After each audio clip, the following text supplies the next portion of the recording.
aytadi an'anaviy ijrochilik bo'limi o'qituvchisi Yusufxon Moxxonov.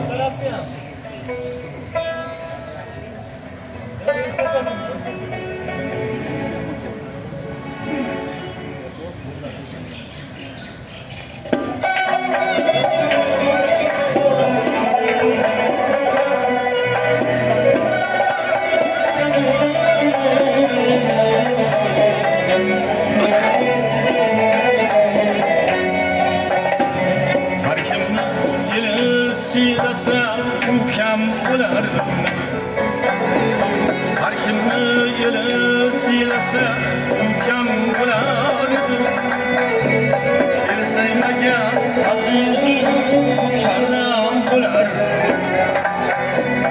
Ovora bo'lma toshini tuyib elagan bilan. Ovora bo'lma toshini tuyib elagan bilan. Majruhlar yarasiga malham bo'lar. Har kimni yeli siylasa ukam bo'lar.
Still